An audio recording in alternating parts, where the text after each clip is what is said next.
Salut à tous. Salut à toutes. Durant une semaine, nous avons vécu dans la peau de journalistes scientifiques. Dans le cadre d'un stage au PASS, du labo à l'info. Alors, vous êtes prêts à nous suivre dans nos expériences de petits reporters ? On démarre avec un reportage de Oscar et Rosario qui ont rencontré Francesco Lobue qui travaille à Lumons. On regarde ça tout de suite.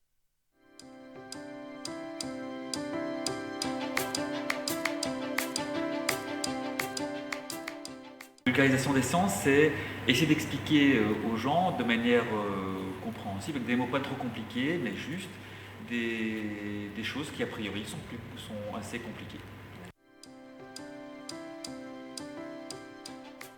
Alors pourquoi ? Parce que en fait quand j'avais 13 ans, j'ai eu des profs qui m'ont initié un petit peu à l'astronomie. Il y avait une comète qui passait dans le ciel. Et puis là, je me suis découvert une passion pour les choses du ciel. Et j'ai dit, mais moi, je veux en savoir plus. Et donc, j'ai commencé à aller à la bibliothèque, à lire. Et puis, je me suis rendu compte que ce que j'aimais vraiment, c'était la physique, en fait. Même si c'était un peu différent de ce que j'apprenais à l'école. Et donc, je me suis dit, si je veux apprendre tout ça et ensuite pouvoir l'expliquer aux autres, il faut que je comprenne vraiment comment ça marche. Et donc, je suis parti à l'université étudier la physique. C'est parce que je suis un grand curieux que j'ai fait ça. Alors, il y en a plein. Un jour, j'étais dans mon lit, le téléphone sonne. Quand on se réveille, on est toujours un petit peu dans le gaz, il faut le temps que tous les morceaux du cerveau se réveillent en même temps. Chez moi, il faut du temps. Et puis on me dit, Monsieur Leboué, oui, est-ce que pouvez nous expliquer ce qui s'est passé en Russie ? Il y a une explosion dans le ciel, il y a un truc qui est tombé de l'espace. Alors là, tu ne sais pas si tu rêves, en fait, ou si on se moque de toi. Et vous me parlez de quoi là ? Ben oui, il y a un truc explosé en Sibérie. Je vais vous me laisser 20 minutes. Alors le temps que je me réveille, j'étais sur internet. Effectivement, il s'était passé un truc dans le ciel. Il y avait un objet de 10 mètres de long qui était rentré dans l'atmosphère, qui avait explosé. Ça fait exploser toutes les vitres de la ville. Des gens qui ont été blessés par tous les impacts de vitres qui sont tombés sur leur peau. Et c'était effectivement un astéroïde qui est rentré dans l'atmosphère. Donc voilà, donc rapidement j'ai vu ce qui s'est passé. Puis j'ai rappelé la radio, on a discuté et on est passé en direct 25 minutes après dans le JT. Moi j'étais encore en pyjama, etc. Mais ça, heureusement, la radio, je ne vois pas. Donc voilà.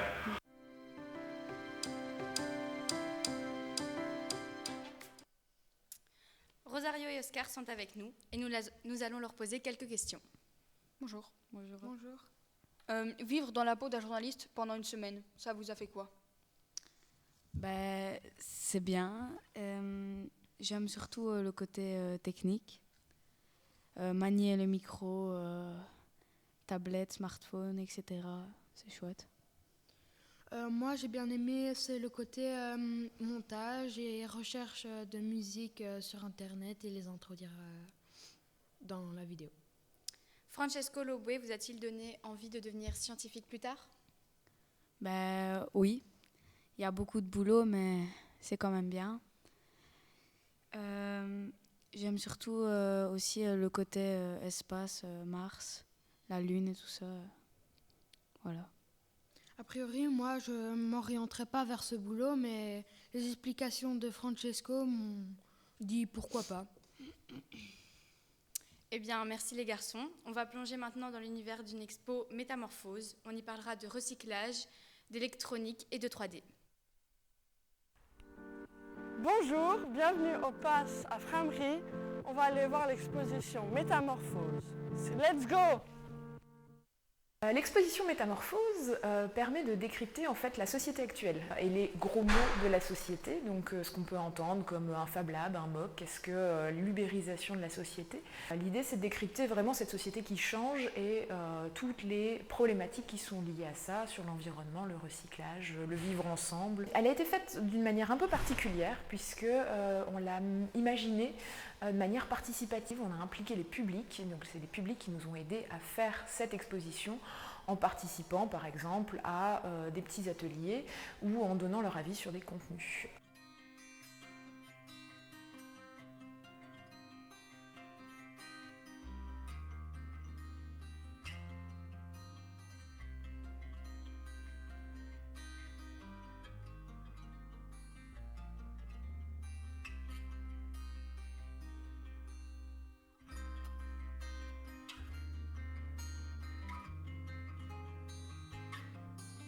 C'est quoi le recyclage ?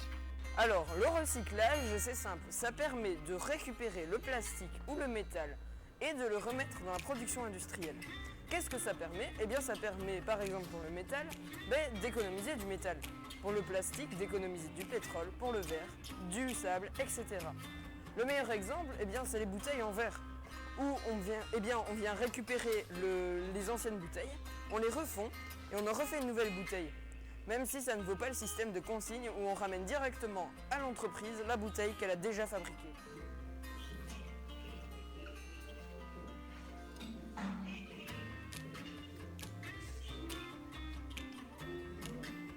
Comment ça marche la 3D? 3D, ça permet d'imprimer n'importe quelle pièce en quelques heures. Le principal système est le système à dépôt de filaments fondus ou FDM. Il permet d'imprimer des pièces d'avions, de machines industrielles ou de n'importe quoi d'autre. Il existe d'autres systèmes d'impression 3D, par exemple la résine liquide, appelée SLA, qui est durcie par une lumière UV, ou bien encore à partir de poudre appelée SLS.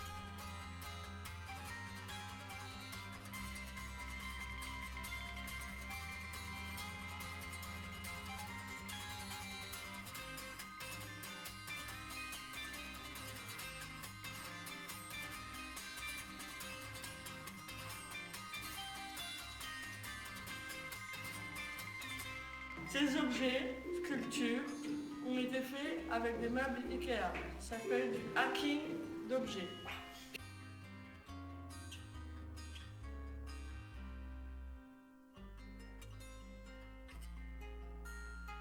Ce meuble a été réutilisé de deuxième main.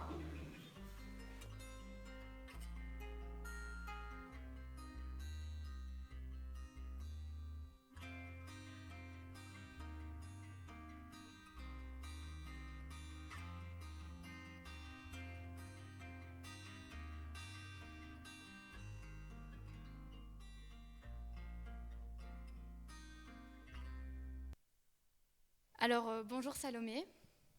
Bonjour. Nous aimerions savoir pourquoi vous avez choisi cette exposition en particulier. Parce qu'elle se démontrait se démontrer des autres. Elle n'était pas commune. Vous avez fait un reportage sur le recyclage. Pourquoi? Qu'avez-vous appris? En réutilisant du verre, on ne gaspillait pas de sable. En réutilisant le plastique, pas de pétrole, et voilà. Eh bien, merci Salomé. Nous poursuivons avec le reportage d'Iris et Alessandro, dans lequel notre physicien préféré nous fait découvrir les mystères scientifiques de la plaine de jeu. Alors, Monsieur Francesco, que pouvez-vous nous dire sur ce jeu? Alors c'est un jeu qui donne vraiment envie d'y aller, parce qu'à mon avis on doit avoir plein de sensations sur ce truc. Pourquoi? Parce qu'il y a plein de choses qui tournent et qui changent de direction tout le temps. Et il faut savoir que le corps humain, il ressent des sensations quand ça change de direction ou quand il y a des changements de vitesse. Si vous êtes par exemple dans un avion qui va à 2000 km/h, vous ne ressentez rien. Vous sentez des trucs quand vous freinez, vous accélérez. Et là, ce machin, ce qu'il fait, c'est que comme vous tournez, vous changez tout le temps de direction, donc vous avez des sensations en permanence. Et en plus, pour rendre les choses encore plus pimentées, si vous observez bien, il y a deux petits fauteuils de part et d'autre de la petite balance. Et ces petits fauteuils, vous voyez, ça peut aller dans toutes les directions. Et dès qu'il y en a un qui se met à bouger, automatiquement la vibration se transmet à l'autre. Et donc les mouvements sont un peu imprévisibles comme ça. Donc les enfants, quand ils montent là-dessus, à la fois ils ont la rotation générale, les petits mouvements de balancement, et donc du coup il y a plein de sensations qui apparaissent. Et c'est ça qui fait que c'est très amusant, à mon avis. D'accord. Donc vous pensez que c'est un principe d'action-réaction? Pas vraiment d'action-réaction, je pense que c'est vraiment des mouvements de rotation qui créent les sensations physiques. Et après tu as ce qu'on appelle des petits pendules qui sont couplés. Donc chaque petit fauteuil c'est comme un pendule, comme une petite balançoire. Mais le fait que tu as deux balançoires identiques de part et d'autre, eh bien elles se connectent entre elles. Donc dès qu'une balançoire se met en mouvement, elle entraîne l'autre. Et donc quand toi tu es dessus, tu ne sais pas trop ce qui va t'arriver, ça va dépendre de l'autre mouvement. Donc c'est très compliqué comme mouvement et donc ça crée plein de sensations en fait. D'accord. Seriez-vous pour dire qu'il y a une force qui s'exerce sur ce jeu? Alors, c'est vrai qu'on serait tenté de dire qu'il y a la force centrifuge. Hein. Quand vous prenez un seau et que vous le faites tourner comme ça avec de l'eau, on sait que l'eau ne tombe pas. Donc on dit toujours que c'est la force centrifuge qui colle l'eau dans le seau. Et c'est vrai qu'ici, quand on tourne, on se sent projeté sur l'extérieur. On voit même les fauteuils qui se mettent de plus en plus à l'horizontale. Alors on pourrait dire que c'est la force centrifuge, en fait c'est un peu plus compliqué que ça, mais je ne rentre pas dans les détails. Mais c'est vrai que plus ça tourne, plus on a tendance à s'éloigner du centre et à être carrément à l'horizontale. Et ce qui est amusant, c'est que ça c'est une version jeu, une vraie expérience que les astronautes utilisent pour se préparer au voyage dans l'espace. Parce que quand vous tournez vite comme ça, c'est comme si votre poids était non plus orienté vers le bas, mais orienté vers l'extérieur. Et donc si vous tournez vite, c'est comme si votre poids était de plus en plus grand. Et donc on peut simuler ce qui se passe quand la fusée décolle, là vous êtes collé sur votre fauteuil, ou ce qui se passe si vous devez vous promener sur une planète qui est plus massive par exemple. Donc c'est vraiment un système d'entraînement des astronautes. Mais c'est aussi ce qu'on voit chez le pizzaiolo quand il prend une boule à pizza, une boule à pâte, une boule de pâte, il va la faire tourner, et avec cette force centrifuge, eh bien avec la rotation, la pâte commence à s'aplatir et devenir beaucoup plus plate pour donner la pizza classique. Et c'est ce qu'on voit quand les fauteuils en fait ont tendance à se relever. C'est la boule à pizza qui s'aplatit en quelque sorte. Donc on peut faire plein de choses, là, de la cuisine à l'espace. D'accord. Vous avez envie d'essayer? Ah pourquoi pas. Bon, prochaine secours, on y va? Évidemment.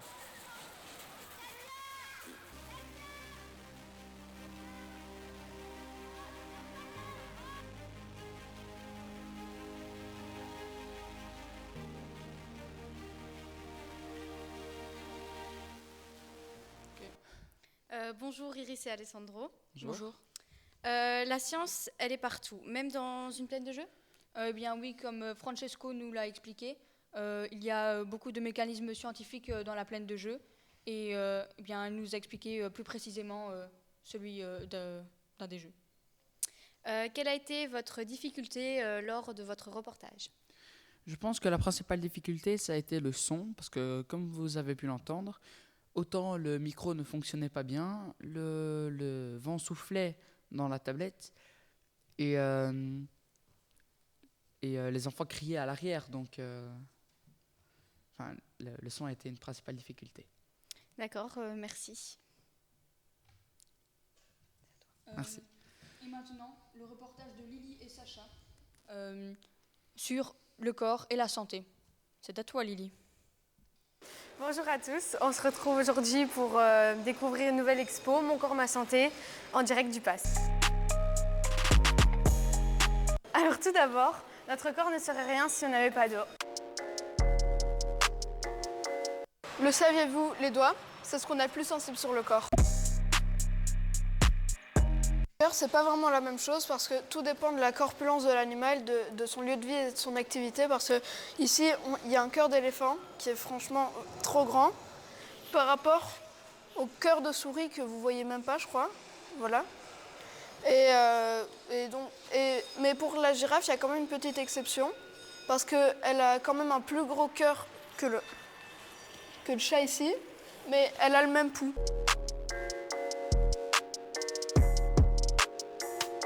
Ici, on est avec des échantillons d'urine de différents animaux. Mais je me demande quand même comment ils ont fait pour avoir une urine de cochon.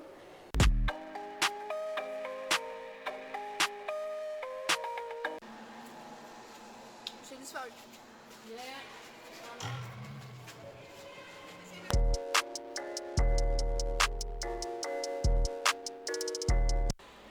Vous aimez bien cette exposition? Oui, j'aime. Je trouve que c'est bien pour apprendre la science aux enfants, la technologie. Il y a des choses à apprendre et je trouve ça extrêmement bien pour un public mineur. Okay. Quelle partie vous a le plus impressionné pour l'instant? La partie qui m'a le plus impressionné, c'est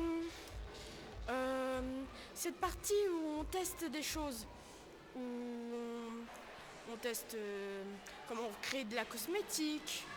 Que pensez-vous de cette exposition Mon corps, ma santé? Eh bien, c'est très intéressant, avec beaucoup de choses qu'on peut apprendre et des choses nouvelles aussi, et c'est très bien illustré. Qu'est-ce qui vous a le plus impressionné dans l'exposition? Les cœurs.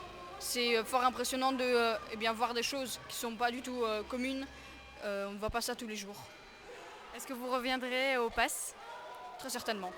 Vous avez bien aimé cette exposition? Oui, très bien. Elle est très didactique et je trouve très bien présentée pour les enfants. D'accord. Et vous pouvez me dire 2 choses qui vous ont marqué sur cette expo? Ce qui m'a plus marqué, c'est la façon dont c'est expliqué de manière simple de manière à ce que les jeunes et les petits-enfants comprennent facilement comment fonctionne le corps humain.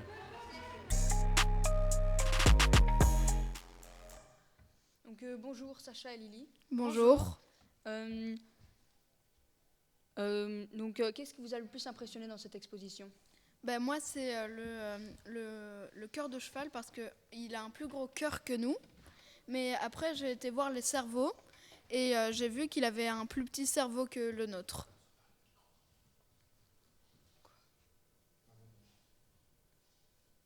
Et moi, forcément, ce qui m'a aussi beaucoup impressionné, c'est la différence entre les cœurs. Quand on voit un cœur d'éléphant qui est géant et un cœur de souris qui est vraiment très petit, c'est forcément très impressionnant. Et aussi leur battement. Plus c'est petit, plus ça bat fort. Et plus c'est grand, moins ça bat fort. Et je trouvais ça assez impressionnant. Et est-ce que les personnes étaient réceptives à vos questions? Les adultes, oui, parce que je pense qu'ils avaient plus de facilité à pouvoir nous répondre puisqu'ils sont plus âgés et que voilà. Et les enfants, on a eu un peu plus de mal parce qu'ils n'ont pas forcément compris nos questions ou pour eux c'était tous les autres expositions avec nous, c'était particulièrement Mon corps, ma santé. Et donc voilà. Oui, ils étaient réceptifs, mais le problème, c'était pas que les gens ne voulaient pas, mais c'était surtout qu'il n'y avait pas beaucoup de gens par rapport au jour où on a fait la présentation de l'exposition. Donc merci Lily et Sacha. Et pour terminer, une seule question. Croyez-vous tout savoir sur le terril? Léonie et Elliot vont vous rapporter 6 informations étonnantes. On va découvrir le terri avec Aurélie. On y va? C'est parti! Info numéro 1.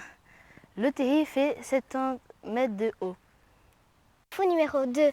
Les bouleaux sont les grands amis du terri. Exact, les bouleaux justement par leurs racines, ce sont des bons copains du terri parce qu'ils maintiennent le terri comme une sorte de filet et donc ça évite tout éboulement sur le terri. Info numéro 3. Les mineurs ont travaillé jusqu'en 1960 à Frameray. Pourquoi? Du coup, parce que de un, on n'avait plus besoin de charbon. On avait trouvé d'autres sources d'énergie pour se chauffer, faire fonctionner les usines. D'autre part aussi, ils ne voulaient plus y travailler. Les conditions de travail étaient compliquées et du travail s'est développé ailleurs aussi. Et c'est les 2 raisons majeures pour moi. Info numéro 4, il fait toujours plus chaud au-dessus d'un terri qu'au sol. Alors sur un terri, il fait toujours plus chaud parce que ça a à voir avec la couleur du sol. Le sol, comme c'est une pierre qui est très très noire, cette couleur va avoir tendance à absorber les rayons du soleil et à les rejeter au fur et à mesure de la journée. Donc on a une espèce de chaleur constante, un chauffage par le sol qui, s'il a fait chaud toute la journée, le terri relâche sa chaleur en fin de journée et fait bien 5-6 degrés en plus en fin de journée sur un terri. Info numéro 5. Sur le terri, il n'y a pas de charbon. Oui, en partie, parce que du coup, les femmes qui travaillaient à la salle de triage faisaient bien leur boulot et elles triaient le charbon pour aller le vendre à droite et à gauche. Et le peu de morceaux qui restaient sur le terri, les mineurs, après leur journée de boulot, allaient rechercher dans leur petit sac pour chauffer leur maison. Donc il ne reste plus que des petites poussières. Info numéro 6, il y a des trous dans le terri qui chauffent à plus de 150 degrés.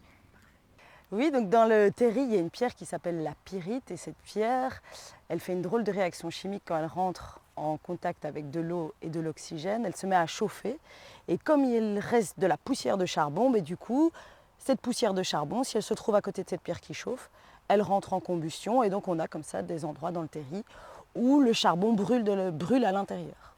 Une maison ici, c'est quand même pas un seul stade. C'est génial. Bonjour Léonie. Bonjour.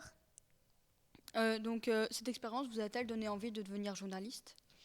Oui, j'ai vraiment aimé faire les reportages, filmer, faire le montage après. Ça a vraiment été chouette.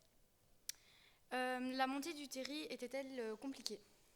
Avec le matériel, oui, un peu, car il fallait pas tomber ça aurait pu abîmer, mais la descente a vraiment été chouette, car on a descendu, il y avait des cordes sur le terri et c'était vraiment chouette pour descendre. D'accord, merci Léonie. Et voici déjà la fin de ce journal. Et pour finir, un petit making of.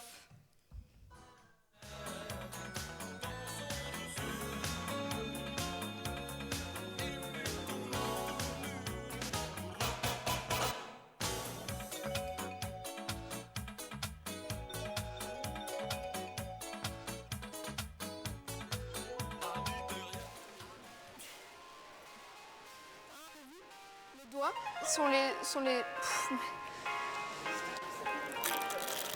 Ah, ça pique de cette exposition.